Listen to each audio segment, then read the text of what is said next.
Okay, typically, and let me set this up so you can see. They show you a little gearbox, A, B, C, D. And they always tell you what gears, what. 10s like here for a 0.5, 40 on A, 60 for B, 30 for C, 60 for D. If you notice down here, it's got A, B, D. Now, I never knew what that was for until I started cutting a lot of different threads. And I didn't have a lot of different gears, only what come with it, and then I ordered the metal ones, which all are basically the same teeth. So I'm sure great machinists out there know this. They don't, and then some do, probably some don't. But on their big, expensive machines, they don't have to do all this crap anyway. So this is A. Directly under it's B. Then the outside is C, and then it jumps to D. Usually this spacer right here is back here. So it would typically, that would come off, this gear would come off, the spacer would be riding back here, and then the outer gear sits here.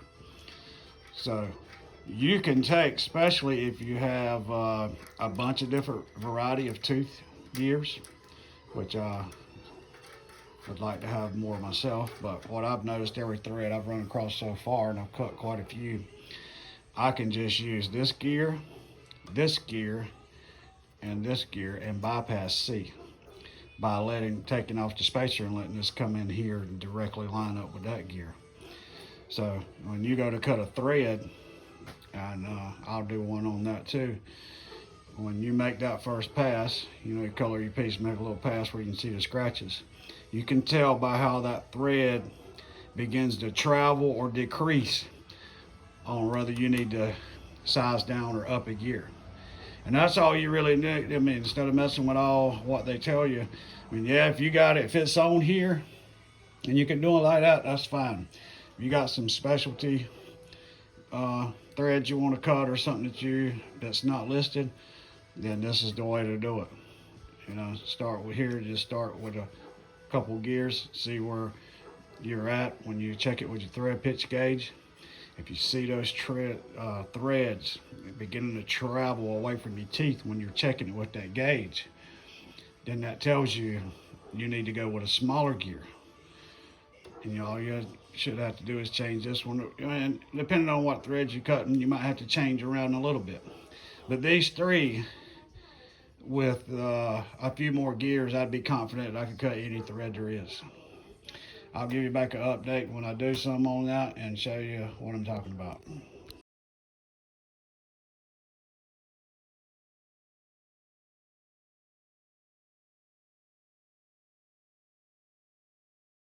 All right, I just checked it. We ended up with a 1.5. And that was what I had just, zoom where you can see it good.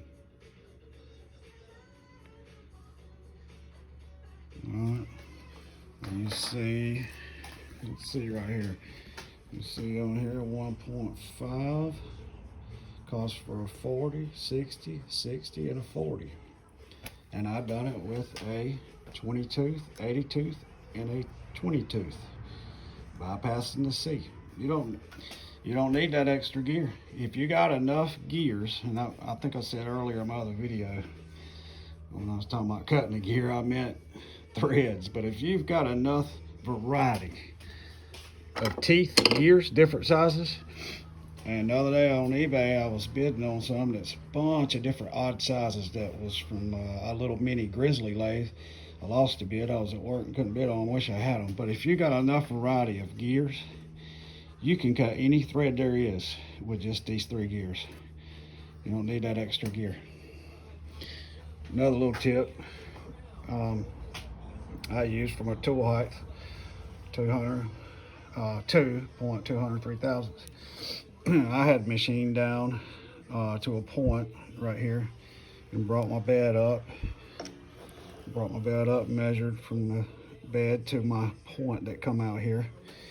And then when I want to measure and keep, you know, if I'm changing stuff in and out and in and out, it gets off.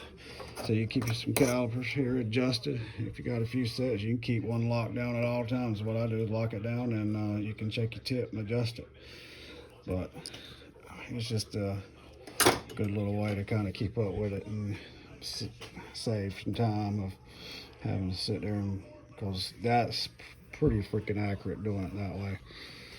You know, I'm doing stuff to help. I'm not a professional machinist. My brother is. He spent years in the Navy. But this is to help out people who's learning, and has this little mini lathe, this little cheap mini lathe that needs certain things to make it a decent little mini lathe. People who don't have the money. And I don't know, these good, great machinists out here, they probably know this, but you know, them guys, like I said, they don't have to do it on those nice machines. You just, you know, you move. They got a big box here, and it pretty much tells you on a graph what to put for what gear. But I'm telling you, if you got enough gear selection, with this three, you can do these 3 different gears, changing out different teeth sizes or whatever. You can cut any thread you want. Metric, standard, doesn't matter. I've done it quite a few times, and I mean, if there's any request for a cut a certain size, I'll set up and do it. I mean, I know I can do it those 3 gears. Like I said, I'm a little bit limited because, I mean, I haven't run into anything yet that I couldn't do with these gears. And I got all the metal ones, ordered the same one in metal. I just love to have a variety of different sizes. You know, you got your standard 80, 60, some 50s, and some 35s. But I would love to have a whole lot more selection. I'd be fully confident then.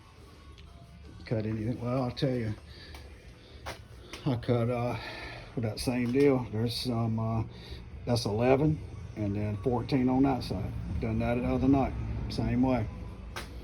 Here we go. We're gonna try this one more time.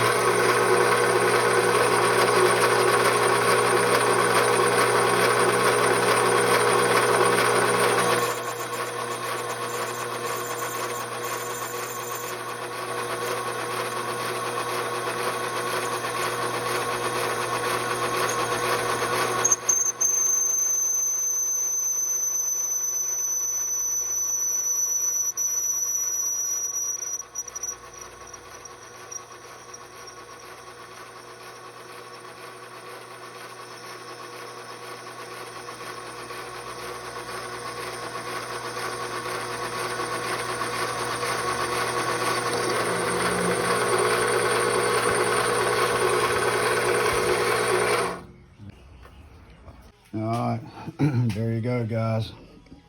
I told you I'd make a pass when I got it all back together and adjusted. And I'm gonna tell you, for steel, hey, it's not a Matthews, Oklahoma, Cincinnati, all those name brand lathes, top of the line lathes. That's not what it is. This is a cheap eBay, 400, Amazon, $400 lathe. You go buy one that cheap, and you do a pass, and let me see what you got. I talked about these screws in my first video, and that's really what helped this lathe. I mean, that made a tremendous difference. I'm happy with it for what it is, and you know, for the people who starting out and don't have the money, and they buy a cheap lathe, I hope it helps you out. So I will see you on my next one. See you guys.